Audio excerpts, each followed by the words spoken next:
Hi hello ನಮಸ್ತೆ, ನಾನು ರಾಜು ಅಷ್ಟೇ. ನೀವು ನೋಡ್ತಿದ್ದೀರಾ centre point Kannada YouTube channel. Darshan ಅಭಿನಯದ ಬಹು ನಿರೀಕ್ಷಿತ ಸಿನಿಮಾ ಡೆವಿಲ್ ನಾಳೆ ಅಂದರೆ ಡಿಸೆಂಬರ್ 11ಕ್ಕೆ ಇಡೀ ನಮ್ಮ ರಾಜ್ಯಾದ್ಯಂತ ತೆರೆಗೆ ಅಪ್ಪಳಿಸುತ್ತೆ. ಜೊತೆಗೆ ಅಭಿಮಾನಿಗಳು ಕೂಡ ದರ್ಶನ್ ಅವರ ಡೆವಿಲ್ ಸಿನಿಮಾವನ್ನು ನೋಡೋದಕ್ಕಾಗಿ ತುದಿಗಾಲಲ್ಲಿ ನಿಂತು ಪ್ರಚಾರವನ್ನು ಎಗ್ಗಿಲ್ಲದೆ ಪ್ರಚಾರವನ್ನು ಕೂಡ ಮಾಡ್ತಾ ಇದ್ದಾರೆ. ದರ್ಶನ್ ಅವರ ಸಿನಿಮಾ ನಾಳೆ ತೆರೆ ಕಾಣುತ್ತೆ. ಬೆಳಗ್ಗೆ 6:30ರಿಂದ ಇಡೀ ನಮ್ಮ ರಾಜ್ಯಾದ್ಯಂತ ಭರ್ಜರಿ ಶೋಗಳು ಕೂಡ ಏರ್ಪಾಟಾಗಿದೆ. ಅದರ ಮಧ್ಯೆ ನಾನು 4 ಪಾಯಿಂಟನ್ನು ಇಲ್ಲಿ ಹೇಳಿಕ್ ಬಂದಿದ್ದೇನೆ. ಆ 4 ಪಾಯಿಂಟಲ್ಲಿ ಪ್ರಥಮ ಪಾಯಿಂಟ್, ದರ್ಶನ್ ಫ್ಯಾನ್ಸ್ ಪ್ರಚಾರ ಮಾಡ್ತಿದ್ರೆ ಕೆಲವೊಬ್ಬ ಕುತಂತ್ರಿಗಳು ಅಪಪ್ರಚಾರವನ್ನು ಕೂಡ ಮಾಡ್ತಾ ಇದ್ದಾರೆ ದರ್ಶನ್ ಮತ್ತು ಡೆವಿಲ್ ಸಿನಿಮಾದ ಬಗ್ಗೆ. ಎರಡನೇದಾಗಿ ಎಲ್ಲ ಆಗು ಹೋಗುಗಳನ್ನು ನೋಡ್ತಾ ಇರುವಂತ ದರ್ಶನ್ ಕೂಡ ಜೈಲಿನಿಂದ ಒಂದು ಮನವಿ ಪತ್ರವನ್ನ ತಮ್ಮ ಸೆಲೆಬ್ರಿಟಿಗಳಿಗೆ ಮನವಿ ಪತ್ರವನ್ನು ಕೂಡ ಕಳಿಸಿದ್ದಾರೆ. ಜೊತೆಗೆ ದರ್ಶನ್ ಪ್ರೀತಿಯ ಒಂದು ಪತ್ರವನ್ನು ಕಳಿಸಿದ್ದಾರೆ. ಅದಕ್ಕೆ ಅಷ್ಟೇ ಉತ್ತರವಾಗಿ ಈ ಆಗು ಹೋಗುಗಳ ನಡುವೆ ರೊಚ್ಚಿಗೆದಂತ ದರ್ಶನ್ ಅವರ ಪತ್ನಿಯಾದಂಥ ವಿಜಯಲಕ್ಷ್ಮಿ ದರ್ಶನ್ ಅವರು ಕೂಡ ನೈತಿಕ ಪ್ರಶ್ನೆಯನ್ನ ಮಾಧ್ಯಮದವರಿಗೆ ಮತ್ತು ಅನೇಕ ಕುತಂತ್ರಿಗಳಿಗೆ ಕೇಳಿದ್ದಾರೆ. ಜೊತೆಗೆ ದರ್ಶನ್ ಅಭಿಮಾನಿಗಳಿಗೆ ಇದು ಕೊನೆಯ ಅವಕಾಶ ಅಂತ ಹೇಳ್ಬೋದು. ಮತ್ತೆ ಇಂಥ ಅವಕಾಶ ಸಿಗಲೂಬಾರದು ಅಂತ ಒಂದು ಕಷ್ಟದಲ್ಲಿರುವಂತಹ ದರ್ಶನ್ ಅವರ ಪರವಾಗಿ ನಿಲ್ಲಕ್ಕೆ, ಸಿನಿಮಾವನ್ನು ನೋಡಲಿಕ್ಕೆ ಡಿ ಬಾಸ್ ಫ್ಯಾನ್ಸ್ಗೆ ಇದು ಕೊನೆಯ ಅವಕಾಶ. ಇವೆಲ್ಲವನ್ನು ನೋಡೋಣ. ಅದಕ್ಕಿಂತ ಮೊದಲು ಈ ತನಕ ನಮ್ಮ ಚಾನಲ್ ಸಬ್ಸ್ಕ್ರೈಬ್ ಮಾಡಿಲ್ಲ ಅಂದ್ರೆ ಈಗಲೇ ಸಬ್ಸ್ಕ್ರೈಬ್ ಮಾಡಿ, ಜೊತೆಗೆ ಕಾಮೆಂಟ್ಗಳ ಮುಖಾಂತರ ತಮ್ಮ ಅಭಿಪ್ರಾಯವನ್ನು ತಿಳಿಸಬಹುದು. ಎಸ್ ವೀಕ್ಷಕರೇ, ನಿನ್ನೆ ನಾನು ಕೂಡ ಫೀಲ್ಡಿಗೆ ಇಳಿದಿದ್ದೆ. ಪ್ರಚಾರ ಹೇಗೆ ನಡೀತಿದೆ, ಎಲ್ಲೆಲ್ಲಿ ಯಾವ್ಯಾವ ತರ ಪ್ರಚಾರ ಆಗ್ತಿದೆ ಅನ್ನೋದನ್ನು ನೋಡ್ಲಿಕ್ಕೆ ನಾನು ಕೂಡ ಫೀಲ್ಡಿಗೆ ಇಳಿದಿದ್ದೆ. ಓರಿಯನ್ ಮಾಲ್ನಲ್ಲಿ ಜನಸಾಗರ ನೆರೆದಿತ್ತು. ಓರಿಯನ್ ಮಾಲ್ನಲ್ಲಿ ದರ್ಶನ್ ಅವರು ಕುಳಿತಿರುವಂತಹ ಚೇರ್ ಇದೆಯಲ್ಲ, ಆ ಚೇರ್ ಮೇಲೆ ಕೂತ್ಕೊಂಡು ಫೋಟೋ ತೆಗೆಸ್ಕೊಳ್ಳೋದೇನಂತೆ, ರೀಲ್ಸ್ ಮಾಡೋದೇನಂತೆ, ಡಿ ಬಾಸ್ ಕೂಗೋದೇನಂತೆ, ಎಲ್ಲವೂ ಕೂಡ ಒಂದು ಹಂತಕ್ಕೆ ಅಪ್ಪಟ ಡಿ ಬಾಸ್ ಅಭಿಮಾನಿಗಳು, ಅದರಲ್ಲೂ ಮುಖ್ಯವಾಗಿ ಫ್ಯಾಮಿಲಿ ಆಡಿಯನ್ಸ್, ಫ್ಯಾಮಿಲಿ ಪ್ರೇಕ್ಷಕರು ದರ್ಶನ್ ಅವರನ್ನ ಆರಾಧನೆ ಮಾಡೋದು, ದರ್ಶನ್ ಅವರ ಈ ಕಷ್ಟದ ಸಂಕಟವನ್ನು ನೆನ್ಕೊಂಡು ಕಣ್ಣಲ್ಲಿ ನೀರು ಹಾಕುವಂತ ಒಂದು ಪ್ರಸಂಗವೂ ಕೂಡ ಓರಿಯನ್ ಮಾಲ್ನ ಮುಂದ್ಗಡೆ ನಡೆದಿತ್ತು. ಅವೆಲ್ಲವೂ ಕೂಡ ದರ್ಶನ್ ಫ್ಯಾನ್ಸ್, ಅಂದ್ರೆ ದರ್ಶನ್ ಅವರು ತಾನು ಸಂಪಾದಿಸಿದಂತ ಒಂದು ಅಭಿಮಾನಿ ಬಳಗ ಅಂತ ಹೇಳ್ಬೋದು. ಈ ಯಾವ ನಮ್ಮ ದೇಶದ ಯಾವ ಒಬ್ಬ ನಟನಿಗೂ ಕೂಡ ಇಂಥ ಸೆಲೆಬ್ರಿಟಿಗಳು, ಇಂಥ ಫ್ಯಾನ್ಸ್ ಇದ್ದಾರೆ ಅನ್ನೋದು ಕೂಡ ನಮಗಂತೂ ಅರಿವಾಗಲ್ಲ. ನಾನು ಈಗಾಗಲೇ ಅನೇಕ ವಿಡಿಯೋಗಳು ಹೇಳಿದ್ದೇನೆ. ನಮ್ಮ ಇಂಡಿಯಾದಲ್ಲಿ 3 ಜನಕ್ಕೆ ಅತ್ಯಂತ ದೊಡ್ಡದಂತ ಫ್ಯಾನ್ಸ್ ಬೇಸ್ ಇದೆ ಈಗಿನ ಮಟ್ಟಕ್ಕೆ. ಅದು ಒಂದು ಪವನ್ ಕಲ್ಯಾಣ್, ಮತ್ತೊಂದು ತಮಿಳು ನಟ ವಿಜಯ್, ಮತ್ತು ಕರ್ನಾಟಕಕ್ಕೆ ಬಂದರೆ ಅದು ದರ್ಶನ್. ಈ 3ರಿಗೆ ಅಪ್ಪಟ ಅಭಿಮಾನಿಗಳಿದ್ದಾರೆ. ಏನೇ ಆದರೂ ತಾನು ಬೆನ್ನ ಹಿಂದೆ ನಿಂತು ಪ್ರಚಾರ ಮಾಡ್ತೇನೆ, ನಮ್ಮ ನಟನ ಪರವಾಗಿ ನಿಲ್ತೇನೆ ಅನ್ನೋ ಅಪ್ಪಟ ಅಭಿಮಾನಿಗಳಿದ್ದಾರೆ. ಹಾಗಾಗಿ ಆ ಡೆವಿಲ್ ಸಿನಿಮಾ ಎಲ್ಲೆಲ್ಲಿ ತೆರೆ ಕಾಣುತ್ತೆ, ಆ ಥಿಯೇಟರ್ಗ ಮುಂದ್ಗಡೆ ನೋಡಿದ್ರೆ ಫ್ಲೆಕ್ಸ್ ಹಾಕ್ಲಿಕ್ಕೆ, ಕಟ್ಔಟ್ ಹಾಕ್ಲಿಕ್ಕೆ ಜಾಗನಿಲ್ಲ. ಅಷ್ಟು ಥಿಯೇಟರ್ ಪೂರ್ತಿ ಮುಚ್ಚು ಹೋಗುವ ಹಾಗೆ ಆ ಫ್ಲೆಕ್ಸ್ ಗಳನ್ನ ಹಾಕಿದರೆ, ಕಟೌಟ್ ಹಾಕಿದರೆ. JP ನಗರದ ಒಂದು ಸಿನಿಮಾ ಥಿಯೇಟರ್ ಮುಂದೆ ಡೆವಿಲ್ ದೇವಸ್ಥಾನವನ್ನೇ ಕಟ್ಟಿಬಿಟ್ಟಿದೆ. ಆ ಲೆವೆಲ್ಗೆ ದರ್ಶನ್ ಅವರ ಫ್ಯಾನ್ಸ್ ತಮ್ಮ ಸ್ವಂತ ಖರ್ಚಿನಿಂದ ಪ್ರಚಾರ ಮಾಡ್ತಿದ್ದಾರೆ. ಆ ಪ್ರಚಾರಕ್ಕೆ ದರ್ಶನ್ ಕೂಡ ಫುಲ್ ಖುಷಿಯಾಗಿದ್ದಾರೆ. ನೋಡಿ, ಒಂದು ಸಿನಿಮಾ ಅಂದ ಕೂಡಲೇ 10 ಕೋಟಿ ಸಿನಿಮಾ ಅಂದ್ರೆ ಅದಕ್ಕೆ 2 ರಿಂದ 2.5 ಕೋಟಿ ಪ್ರಚಾರಕ್ಕೆ ಬೇಕಾಗತ್ತೆ. ಅಂತ ಒಂದು ಕಾಲಘಟ್ಟದಲ್ಲಿ 40-50 ಕೋಟಿ ವೆಚ್ಚದಲ್ಲಿ ನಿರ್ಮಾಣವಾದಂತಹ ಡೆವಿಲ್ ಸಿನಿಮಾವನ್ನು ಪ್ರಚಾರ ಮಾಡಲಿಕ್ಕೆ ಕನಿಷ್ಠ 6-7 ಕೋಟಿ ರೂಪಾಯಿ ಖರ್ಚಾಗ್ತಿತ್ತು. ಆದ್ರೆ ದರ್ಶನ್ ಫ್ಯಾನ್ಸ್ ಮನ್ಸ್ ಮಾಡಿ ಯಾವ ಅಂದ್ರೆ ನಿರ್ಮಾಪಕರು ಖರ್ಚ ಮಾಡೋದೇ ಬೇಡ, ಈಗಾಗಲೇ 40-50 ಕೋಟಿ ಹಣವನ್ನು ಸುರಿದಿದ್ದಾರೆ. ಅವರಿಗೆ ಕೋಟಿ 100 ಕೋಟಿ 200 ಕೋಟಿ 300 ಕೋಟಿ ಹಣ ವಾಪಸ್ ಬರಬೇಕು ಎನ್ನುವಂತ ಮನ್ಸ್ ಮಾಡಿ ಸ್ವತಃ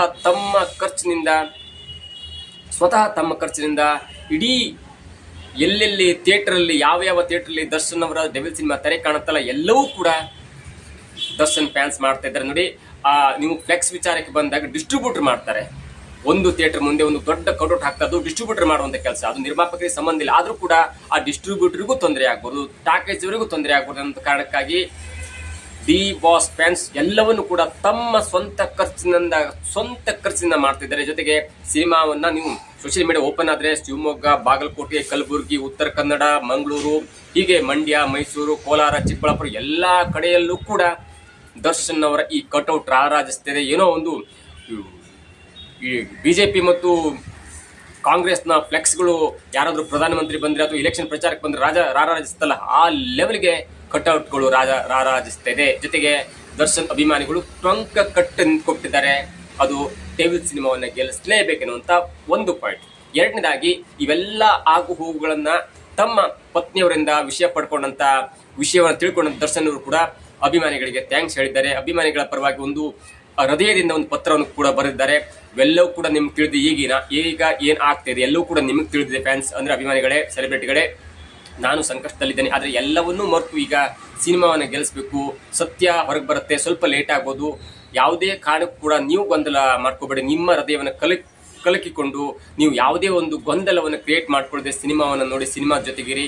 ಇಲ್ಲೇ ತನಕ ನಿಮ್ಮಂಥ ಅಭಿಮಾನಿಗಳನ್ನ ಪಡೆದ ನಾನು ತುಂಬ ಧನ್ಯ, ಮತ್ತು ನಮಗೆ ಗೌರವ ಕೂಡ ಅನಿಸ್ತದೆ, ಗೌರವ ಕೂಡ ಆಗ್ತದೆ ಅನ್ನುವಂಥ ಒಂದು ಪ್ರೀತಿ ಪೂರ್ವಕವಾದಂಥ ಒಂದು ಪತ್ರವನ್ನು ಬರೆದಿದ್ದಾರೆ. ಅದರ ಬೆನ್ನಲ್ಲೇ ವಿಜಯಲಕ್ಷ್ಮಿ ಅವರು ಕೂಡ ಒಂದು ರೊಚ್ಚಿಗೆದ್ದು ಪತ್ರವನ್ನು ಬರೆದಿದ್ದಾರೆ. ಅದಕ್ಕೆ ಕಾರಣ ಕೂಡ ಯಾಕಂದ್ರೆ ಕಳೆದ 2-3 ದಿನಗಳ ಹಿಂದೆ ದರ್ಶನ್ ಅವರು ಸಹ ಕೈದಿಗಳಿಗೆ ಏನೋ ಟಾರ್ಚರ್ ಕೊಟ್ಟರಂತೆ, ಹಲ್ಲೆ ಮಾಡರಂತೆ ಅನ್ನುವಂಥ ಒಂದು ವಿಚಾರ ಕೂಡ ಹೊರಗೆ ಬಂದಿತ್ತು, ಮಾಧ್ಯಮಗಳು ದೊಡ್ಡ ಸುದ್ದಿಯನ್ನು ಮಾಡಿತು. ಅದರಿಂದ ರೊಚ್ಚಿಗೆದಂತ ವಿಜಯಲಕ್ಷ್ಮಿ ಅವರು ದರ್ಶನ್ ಅವರ ಜೊತೆ ನೇರವಾಗಿ ಮಾತಾಡದೆ ಆ ವಿಷಯವನ್ನ ಪರಪ್ಪನ ಅಗ್ರಹಾರದಲ್ಲಿರುವ ಜೈಲರ್ ಜೊತೆ ಮಾತನಾಡಿ ಏನಾಗಿದೆ ಎಲ್ಲವನ್ನ ತಿಳ್ಕೊಂಡು ರೊಚ್ಚಿಗೆದ್ದು ಕೆಲವೊಂದು ನೈತಿಕ ಪ್ರಶ್ನೆಯನ್ನ ಮಾಧ್ಯಮದವರಿಗೆ ಮತ್ತು ಈ ಒಂದು ಸುದ್ದಿ ಹಬ್ಸುವವರಿಗೆ ಕೇಳಿದ್ದಾರೆ. ಅದು ರೊಚ್ಚಿಗೆದ್ದು ಇಲ್ಲಿಯ ತನಕ ವಿಜಯಲಕ್ಷ್ಮಿ ದರ್ಶನ್ ಅವರು ಯಾವುದೇ ಕಾರಣಕ್ಕೂ ಕೂಡ ಅಭಿಮಾನಿಗಳಿಗೆ ಪತ್ರ ಬರೆದಿದ್ದಾರೆ, ಜೊತೆಗೆ ಮಾಧ್ಯಮದ ಜೊತೆ ಕೂಡ ಮಾತಾಡಲ್ಲ ಅಂತ ಒಂದು ಮಹಿಳೆ ಆ ಪತ್ರದಲ್ಲಿ ಅತ್ಯಂತ ಕಟು ಶಬ್ದದಿಂದ ನೈತಿಕವಾದಂತ ಒಂದು ಪ್ರಶ್ನೆಯನ್ನ ಮಾಧ್ಯಮದವರಿಗೆ ಕೇಳಿದ್ದಾರೆ. ಅವ್ರು ಹೇಳುವಂತ ಒಂದು ಮುಖ್ಯ ಉದ್ದೇಶ, ನಾನು ಜೈಲರ್ ಜೊತೆ ಮಾತನಾಡಿದ್ರೆ ದರ್ಶನ್ ಅವರ ಸಹ ಕೈದಿಗಳ ಜೊತೆ ಮಾತಾಡೋದಕ್ಕಿಂತ ಜೈಲರ್ ಜೊತೆ ಮಾತಾಡೋ ಸತ್ಯ ಹೊರಗೆ ಬರುತ್ತೆ, ಏನಾಗಿದೆ ಅಂತ ಸತ್ಯ ಹೊರಗೆ ಬರುತ್ತೆ.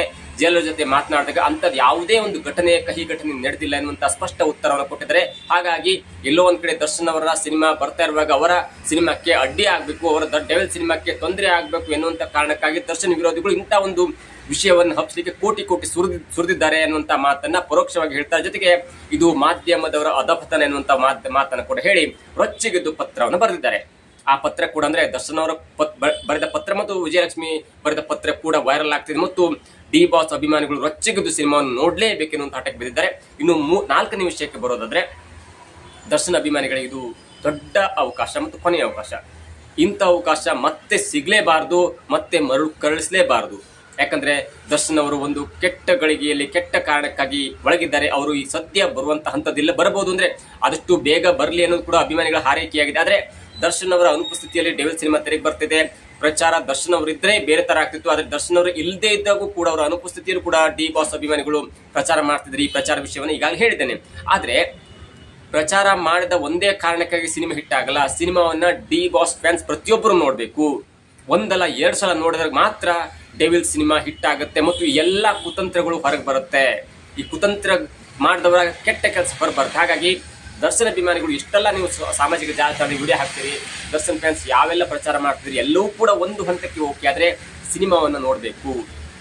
ಪ್ರಚಾರ ಮಾಡೋದಷ್ಟೇ ಅಲ್ಲ, ಸಿನಿಮಾದ ಕತೆ ಒಂದು ಹಂತಕ್ಕೆ ಓಕೆ ಆದರೂ ಕೂಡ ನೀವು ದರ್ಶನ್ ಅವರ ಸಿನಿಮಾವನ್ನು ನೋಡಲೇಬೇಕು. ಮತ್ತು ಇಂತಹ ಸಂಕಷ್ಟದ ಸ್ಥಿತಿಯಲ್ಲಿ ದರ್ಶನ್ ಅವರು ಇಲ್ಲದೇ ಇದ್ರೂ ಕೂಡ ನೀವು ಇಲ್ಲೇ ತನಕ ಒಂದು ಹಂತದ ಮೀರಿ ಪ್ರಚಾರವನ್ನು ಮಾಡಿದ್ರಿ.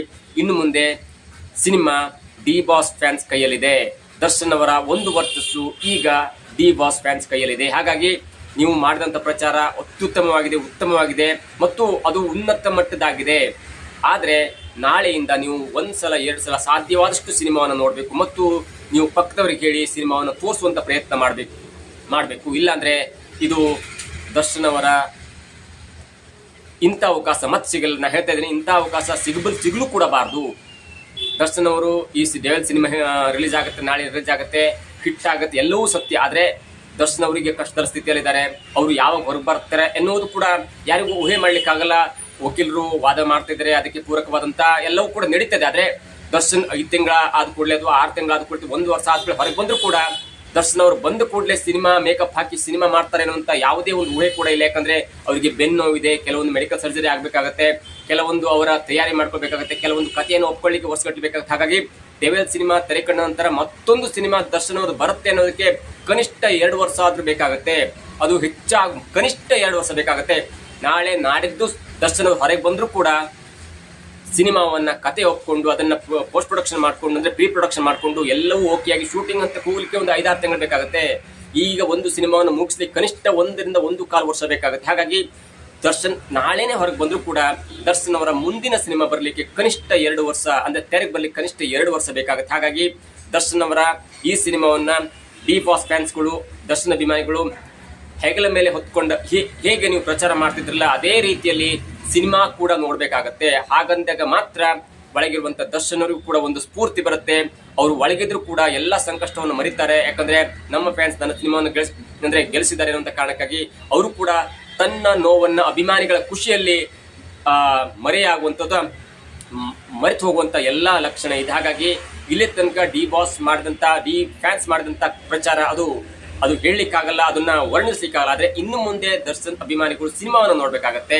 ಕಾಟೇರ ಬಂದ ನಂತರ ಹೇಗೆ 2 ವರ್ಷದ ನಂತರ ಈಗ ಡೆವಿಲ್ ಬರ್ತಾ ಇದೆಯಲ್ಲ, ಆ ಡೆವಿಲ್ ಬಂದ ನಂತರ ಮುಂದಿನ ದರ್ಶನ್ ಅವರ ಸಿನಿಮಾ ಬರ್ಲಿಕ್ಕೂ ಕನಿಷ್ಠ 2 ವರ್ಷ ಬೇಕಾಗುತ್ತೆ. ಹಾಗಾಗಿ ದರ್ಶನ್ ಅವರನ್ನು ನೀವು ಕಣ್ತುಂಬಿಸ್ಕೊಳ್ಬೇಕು. ದರ್ಶನ್ ಅವರನ್ನು ನೋಡ್ಬೇಕಂದ್ರೆ ನೀವು ಥಿಯೇಟ್ರಿಗೆ ಹೋಗಿ ಸಿನಿಮಾ ನೋಡ್ಬೇಕು. 1 ಸಲ ಅಲ್ಲ 2 ಸಲ ಅಲ್ಲ, ಸಾಧ್ಯ ಆದಷ್ಟು ಸಿನಿಮಾ ನೋಡ್ಬೇಕು. ಈ ಮುಖಾಂತರ ವಿರೋಧಿಗಳಿಗೆ ನಿಮ್ಮಿಂದ ಸರಿಯಾದ ಉತ್ತರ ಕೂಡ ಸಿಗ್ಬೇಕಾಗತ್ತೆ, ನೀವು ಕೊಡ್ಬೇಕಾಗತ್ತೆ. ಈಗಾಗಲೇ ಪ್ರಚಾರ ಅದ್ದೂರಿಯಾಗಿದೆ. ಈಗಾಗಲೇ 100 ಕೋಟಿಗೂ ಹೆಚ್ಚು ಹಣ ಗಳಿಸುತ್ತೆ ಒಂದು ವಾರದಲ್ಲಿ ಅನ್ನುವಂತ ಮಾತು ಕೂಡ ಬರ್ತಾ ಇದೆ. ಹಾಗಾಗಿ ಕತೆ ಒಂದು ಮಟ್ಟಿಗೆ ಓಕೆ, ಆದ್ರೆ ದರ್ಶನ್ ಅವರ ಡೆವಿಲ್ ಸಿನಿಮಾವನ್ನು ಯಾರ ಹತ್ರ ನಿಲ್ಲಿಸ್ಲಿಕ್ಕಾಗಲ್ಲ ಅನ್ನೋ ಕೂಡ ನನ್ನ ಮುಖ್ಯ ಆಗಿದೆ. ಯಾಕಂದ್ರೆ ದರ್ಶನ್ ಅವರ ಡೆವಿಲ್ ಸಿನಿಮಾದಲ್ಲಿ ಕತೆ ಒಂದ್ ಸ್ವಲ್ಪ ಓಕೆ ಇತ್ತಂದ್ರೆ, ಓಕೆ ಇದು ಕೆಟ್ಟದಾಗಿಲ್ಲ, ಕತೆ ಚೆನ್ನಾಗಿದೆ ಅನ್ನುವಂತ ಒಂದು ಮಾತು ಅಭಿಮಾನಿಗಳು ಪ್ರೇಕ್ಷಕರಿಂದ ಆ ಮಾತು ಹೊರಗೆ ಬಂದ್ರೆ ದರ್ಶನ್ ಅವರ ಡೆವಿಲ್ ಸಿನಿಮಾ ಕನಿಷ್ಠ 300 ರಿಂದ 350 ಕೋಟಿ ಗಳಿಸುತ್ತೆ ಅನ್ನೋದ್ರಲ್ಲಿ ಯಾವುದೇ ಅನುಮಾನ ಇಲ್ಲ. ನಾಳೆ ಎಲ್ಲರೂ ಸಿನಿಮಾ ನೋಡೋಣ. ಸಿನಿಮಾದ ಬಗ್ಗೆ ತಮ್ಮ ಪ್ರತಿಕ್ರಿಯೆಯನ್ನು ಎಲ್ಲರೂ ಕೂಡ ವ್ಯಕ್ತಪಡಿಸ್ತಾರೆ. ಜೊತೆಗೆ ದರ್ಶನ್ ಅವರ ಈ ಡೆವಿಲ್ ಸಿನಿಮಾ ಒಂದು ಮಟ್ಟಿಗೆ ದಾಖಲೆಯನ್ನ ಬರಲಿ ಅನ್ನೋದು ಕೂಡ ನಮ್ಮ ಆಶಯವಾಗಿದೆ. ಇದಾಗುತ್ತೆ ಇವತ್ತಿನ ವಿಶೇಷ. ನೋಡ್ತಾ ಇರಿ centre point Kannada YouTube channel.